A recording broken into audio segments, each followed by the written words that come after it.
The last line of defense. Dr. Sarah Chen stared through the containment field at the crystalline structure floating in her lab, its surface rippling with patterns that shouldn't exist in normal space.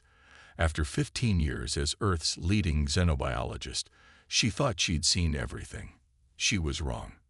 The Myraxian delegation had arrived 3 days ago, their massive ship casting a shadow over the United Earth Defense Headquarters in Geneva. They came with a proposition, or rather, an ultimatum. Their homeworld was being devastated by what they called neural parasites, and they needed Earth's expertise in biological warfare to stop it. Sarah knew better than to trust their story. The Myraxians were notorious for their biological weapons program, officially banned by the Galactic Council, but poorly enforced. Whatever was happening on their world, it wasn't a simple case of parasitic invasion. Dr. Chen. Ambassador Kivrix's translucent tentacles rippled with bioluminescent patterns as he entered her lab. Have you reached a conclusion about our situation? Sarah maintained her professional composure despite her growing unease. The sample they'd provided was unlike anything in Earth's extensive xenobiological database. It displayed signs of both individual intelligence and collective consciousness, challenging everything she knew about parasitic life forms. Ambassador, this isn't a parasite, she stated firmly, bringing up holographic displays of her analysis. The neural patterns suggest a form of distributed consciousness. Whatever this species is, it's capable of complex thought and possibly even technological advancement. Kivrix's outer membrane darkened, a sign of displeasure in Myraxian body language. Your expertise was recommended highly, Doctor, but perhaps you misunderstand the gravity of our situation. These creatures are destroying our civilization. We require solutions, not philosophical debates about their nature. Sarah stood her ground. I understand perfectly, Ambassador, but if we're to find a solution, we need to understand what we're dealing with. These beings are a plague, Kivrix interrupted, his translator struggling to convey the harshness in his harmonic speech. And you will help us eradicate them. The threat in his words was clear, but Sarah had faced down worse in her career. I'll help you understand them. That's what scientists do. We don't exterminate species because they're inconvenient. Kivrix's form rippled again, but this time with what Sarah recognized as amusement. Your species' stubborn morality is charming, Dr. Chen. But you misunderstand. This wasn't a request. The containment field around her lab suddenly flared to life, cutting her off from the rest of the facility. Sarah's hand instinctively went to the emergency beacon in her pocket, but Kivrix's next words froze her in place. The neural toxin currently being released into your Earth's atmosphere will kill approximately 1 million humans per hour. Unless, of course, you agree to assist us, properly this time. Sarah's mind raced through possibilities. The Myraxians had planned this well. They knew Earth would never agree to help develop biological weapons. This way, they got what they wanted while maintaining plausible deniability with the Galactic Council. You're bluffing, she challenged, but her handheld scanner was already detecting trace amounts of an unknown compound in the air circulation system. Your species' determination to survive is legendary, Doctor. We're counting on it. You have 1 hour to pack whatever equipment you need. You'll be continuing your research on our homeworld, where you can see the devastation these parasites cause firsthand. As Kivrix turned to leave, Sarah called out, "And if I refuse?" The Myraxian's final ripple pattern translated as something between satisfaction and threat. Then your species learns exactly how efficient our biological weapons can be. Choose wisely, Dr. Chen. Humanity's survival depends on it. Sarah looked back at the crystalline structure, still pulsing with its mysterious patterns.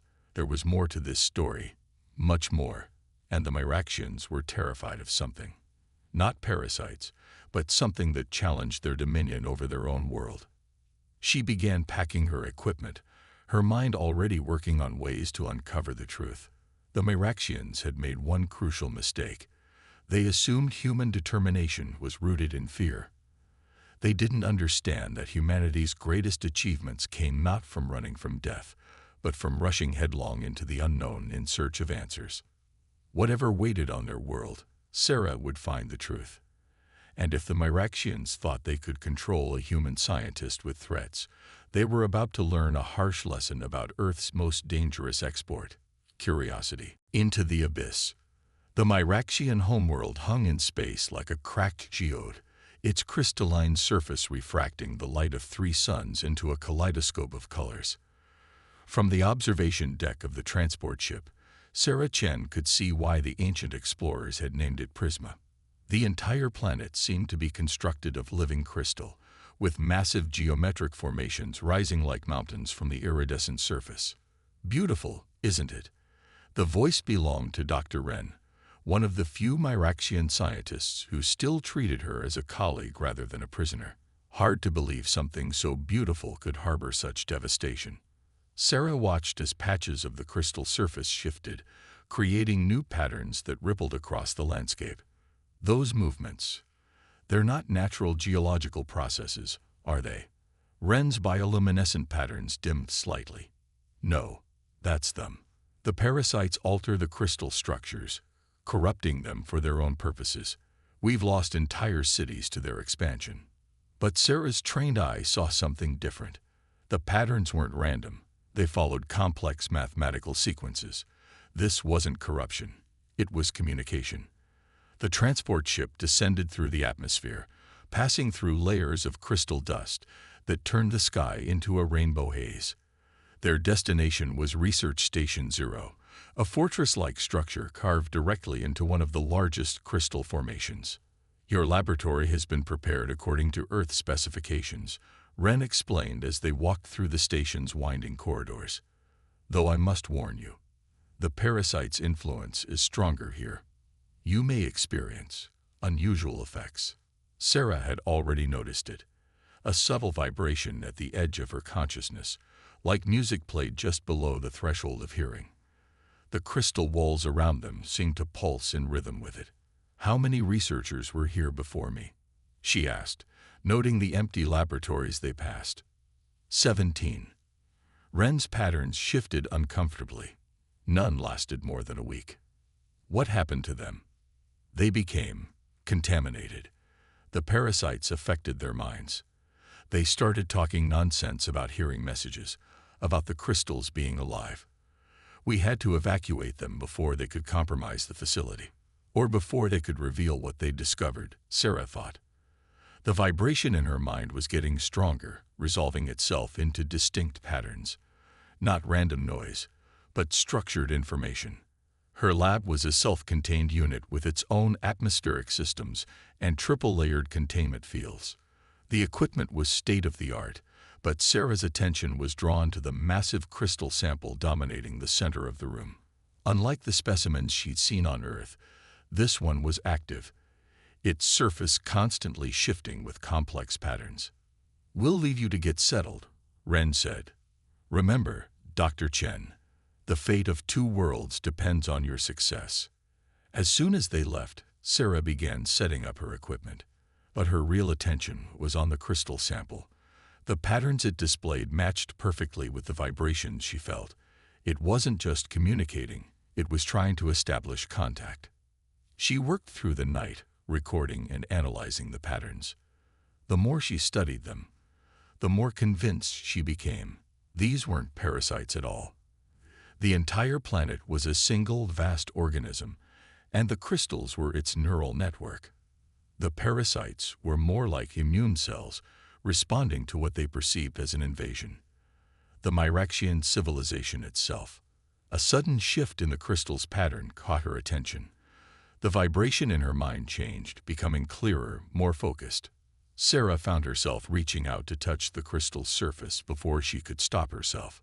The moment her fingers made contact, her world exploded into light and information. Images, concepts, and emotions flooded her consciousness. The history of a species that had evolved over millions of years, developing a form of consciousness that transcended individual existence. The Myraxians hadn't discovered a pristine world to colonize. They had invaded a living being of unimaginable complexity. And now that being was trying to communicate with her, reaching out through the very crystals that the Miraxians sought to destroy. Sarah pulled her hand back, gasping. Her mind raced with the implications. The Miraxians weren't fighting a parasite. They were fighting an immune system. And they had just brought her, a human xenobiologist, into the heart of their war. As she stared at her reflection in the crystal surface, Sarah saw her own patterns beginning to form, subtle changes in her neural activity aligning with the planet's vast consciousness. She wasn't just studying this life form anymore. She was becoming part of it. And somewhere in the crystalline networks that spanned the planet, something vast and ancient had noticed her presence. The real question wasn't whether she could help the Miraxians destroy this consciousness. It was whether she should help it survive. The language of survival. Sarah's hands flew across the holographic interface, recording the latest wave of crystalline patterns. After 3 days without sleep, the line between her consciousness and the planet's vast neural network had begun to blur. The crystal formations no longer appeared as mere geometric shapes. They were words, thoughts, memories of an ancient consciousness struggling to defend itself. Your latest report was concerning, Dr. Chen. Ambassador Kivrix materialized in her lab, his translucent form rippling with barely contained anger. You claim our entire understanding of the situation is flawed. Sarah straightened, fighting back exhaustion. The evidence is irrefutable. Ambassador, your parasites are actually specialized cells within a planetary-scale organism. The crystal formations aren't just structures. They're neurons in a brain that spans the entire world. Absurd. Kivrix's patterns shifted to deep ultraviolet, a sign of extreme agitation. We've lived here for generations. We would have noticed if our planet was sentient. Would you? Sarah projected a series of complex data visualizations. Your species perceives reality through bioluminescent patterns, but this consciousness communicates through crystalline quantum states, a language you literally couldn't see or understand. The ambassador's form rippled violently. And you can. I'm learning to.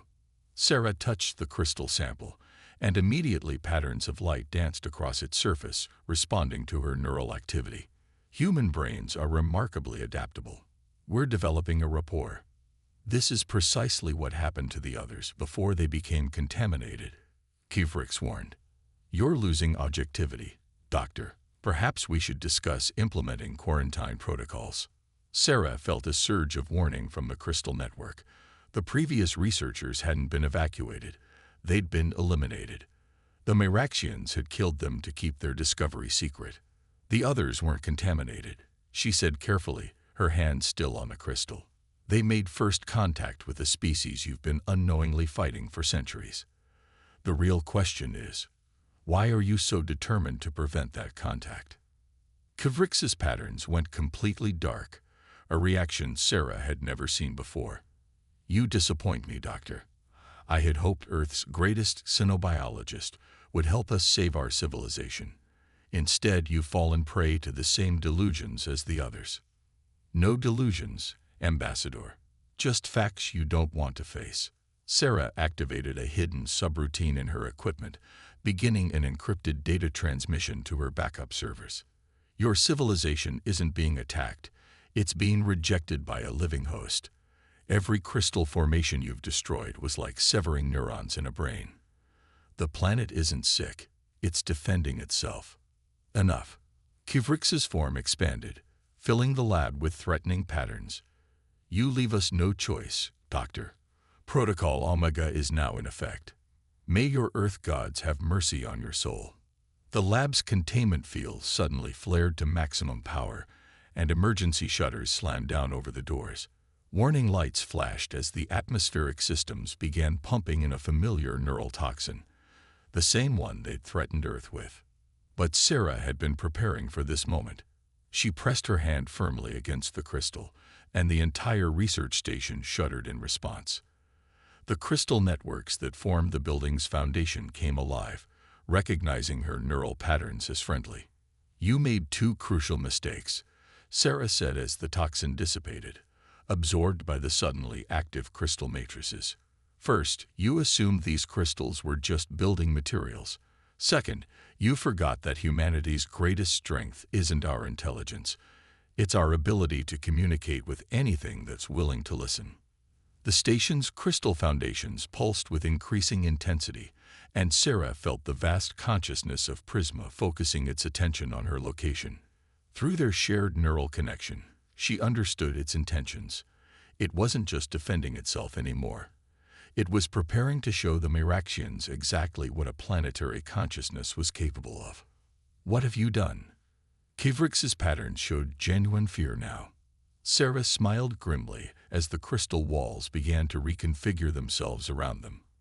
"I haven't done anything, Ambassador. I just helped two species finally understand each other. What happens next depends entirely on whether your people are willing to listen." The floor beneath them shifted, crystal structures growing and reshaping themselves with impossible speed. Sarah felt the planet's consciousness surge through the network, using her human neural patterns as a template to bridge the gap between crystalline quantum states and bioluminescent communication. For the first time in history, the Miraxians would have to face the truth. They weren't the only sentient species on Prisma. And now, thanks to human intervention, both species could finally talk about it. Breaking the chain. The crystalline walls of Research Station Zero pulsed with impossible colors as two ancient intelligences finally confronted each other. Sarah stood at the center of the chaos, her mind bridging the gap between Prisma's quantum consciousness and the Miraxians' bioluminescent communication. "The neural patterns are stabilizing," Dr. Wren announced, his own patterns flickering with a mixture of fear and fascination. "She's actually doing it, creating a translation matrix between crystalline quantum states and our biological signals." Ambassador Kivrix had been contained within a crystalline chamber, his threats of Protocol Omega rendered useless by the planet's awakening. "This is madness. Our entire civilization was built on a lie." Sarah interrupted, her voice strained from the effort of maintaining the neural connection. Through her link with Prisma, she could see the truth that the Miraxian leadership had hidden for generations. "You didn't just find this world, did you? You detected its consciousness centuries ago." The crystal matrices around them shifted, projecting images of the first Miraxian contact. Sarah translated the quantum data into words. "They came with machines that shattered our thoughts, severed our neural pathways. They thought they could lobotomize a planet. We did what was necessary for survival," Kivrix insisted, his patterns showing no remorse. "Our homeworld was dying. We needed a new planet, and this one was perfect, except for the interference from its primitive consciousness." Sarah felt Prisma's rage surge through the crystal network, but she held it back. "Primitive. This consciousness evolved over millions of years. It developed quantum computing in crystal matrices, while your ancestors were still figuring out bioluminescence. You didn't find a primitive world. You found one so advanced you couldn't even recognize its technology." The station's walls rippled as more of Prisma's memory surfaced. The first Miraxian colonies, the desperate attempts at communication, and finally the devastating decision to fight back against the invaders. But the planet's immune response had taken centuries to develop, giving the Miraxians time to establish deep roots. "The parasites," Wren whispered, his patterns showing dawning horror. "They're not parasites at all. They're like antibodies, created by Prisma to protect itself," Sarah confirmed. "But there's something else, isn't there, Ambassador? Something you've been hiding even from your own people. Show them." Through their forced neural link, Sarah compelled Kivrix's bioluminescence to display the classified data stored in his governmental neural implants. The images showed secret laboratories where Miraxian scientists had been experimenting on captured crystal formations, trying to weaponize them. "You weren't just defending against the planet's immune response," Sarah accused. "You were trying to turn it into biological weapons. That's why you needed a xenobiologist, not to cure a parasite, but to help you control Prisma's defensive systems." The revelation sent shockwaves through the Miraxian scientists present. Their patterns showed confusion, betrayal, and growing anger. Generations of their people had suffered in a war they'd been told was for survival, when it was really about power. "The Galactic Council will hear of this," Ren declared, his patterns resolute. "Our people have a right to know the truth." The Council. Kivrix's patterns showed cruel amusement. "Who do you think authorized our weapons research? Why do you think they've ignored the situation here for so long? The Council wants what we promised them: biological weapons capable of controlling entire planets." But Sarah wasn't listening to Kivrix anymore. Through her connection with Prisma, she had detected something far more immediate. The planet wasn't just defending itself, it was preparing for a final solution. "It's going to purge," she realized with horror. "The crystal matrices are aligning for a quantum cascade. It's going to release enough energy to sterilize its entire surface. Then we've lost," Kivrix said with grim satisfaction. "Your interference has doomed us all, Doctor." But Sarah wasn't ready to give up. Humanity had faced extinction-level events before, and they'd learned one crucial lesson. Sometimes, the only way to prevent a war was to give both sides a reason to talk. "No," she said, pressing both hands against the crystal walls. "I didn't come here to help you control this consciousness, and I didn't come here to help it destroy you. I came here to do what humans do best: adapt, communicate, and find a way for different species to coexist." As the quantum cascade began building power, Sarah prepared to attempt something unprecedented: a three-way neural link between human, crystalline, and Myraxian consciousness. It would probably kill her, but if it worked, it might just save two civilizations from their own worst instincts. The crystals around her began to glow with blinding intensity as she forced her mind to bridge the impossible gap between quantum computing and biological thought. In that moment, Sarah Chen prepared to do what humans had always done best: change the rules of a game they were supposed to lose. Evolution's champion. The quantum cascade built power through Prisma's crystalline networks, threatening to unleash enough energy to scour its surface clean of all life. In the heart of Research Station Zero, Sarah Chen's consciousness stretched between three vastly different forms of intelligence: human, crystalline, and Myraxian. Neural connection at critical threshold. Dr. Ren's voice seemed to come from impossibly far away. "Her brain activity is off the charts. She can't survive this much longer." But Sarah wasn't listening to warnings anymore. Through the three-way neural link, she experienced existence as both the vast, ancient consciousness of Prisma and the complex bioluminescent thoughts of the Myraxians. More importantly, she helped them experience each other. The planet felt the Myraxians' desperate fear of extinction, their generations of struggle to survive after their own world's death. The Myraxians felt Prisma's pain, the agony of having its neural networks severed, its thoughts fragmented by their colonies. "Stop fighting," Sarah gasped, blood trickling from her nose as she maintained the impossible connection. "You're not enemies. You're the answer to each other's evolution." Through her human perspective, both species began to understand. The Myraxians' bioluminescent communication could enhance Prisma's quantum processing, creating new forms of thought neither species had imagined possible. The planet's crystalline networks could provide the Myraxians with a true home, not just a colony built on conquest. "Impossible," Kivrix insisted, but his patterns showed uncertainty. "Our species are too different. The Council would never." "The Council," Sarah interrupted, her voice stronger as Prisma's power flowed through her, "is about to learn what happens when you try to turn a planet into a weapon. Show them, Prisma. Show everyone."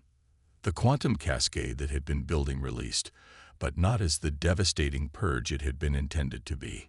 Instead, crystalline spires erupted from Prisma's surface worldwide, each one broadcasting the truth to every corner of inhabited space. The Galactic Council's secret weapons program, the Myraxian leadership's lies, and most importantly, the possibility of cooperation between crystal and light, between thought and bioluminescence, all of it transmitted through channels that no one could shut down or ignore. Neural link stabilizing. Ren reported in amazement. The cascade. It's creating new communication pathways. The planet is integrating our bioluminescent patterns into its quantum matrix. Sarah felt it happening through her connection. Two vastly different forms of consciousness learning to work together, using her human neural patterns as a template. Where there had been conflict, new possibilities emerged. The crystal formations began resonating with bioluminescent frequencies, creating hybrid forms of communication that neither species had thought possible. "This is what humanity does best," Sarah said, finally releasing her grip on the crystal walls as the new neural pathways stabilized themselves. "We don't just survive, we help others find ways to survive together. We adapt, we change, we bring unlikely allies together, because we can imagine possibilities that others can't."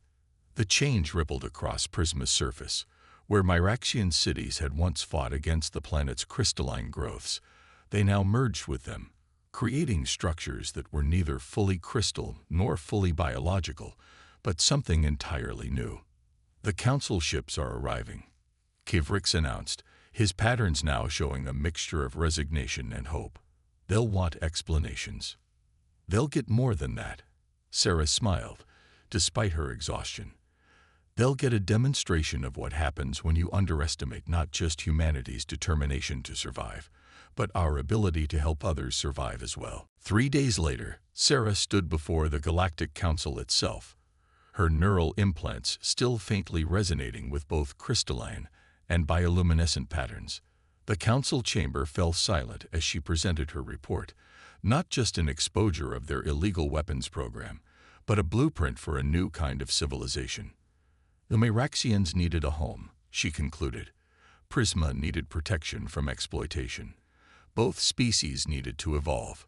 Thanks to human adaptability, our unique ability to bridge seemingly impossible gaps, they'd found a way to do all of that together. The Council's attempts at denial died as reports flooded in from Prisma. The planet was transforming itself, and the Myraxian civilization with it.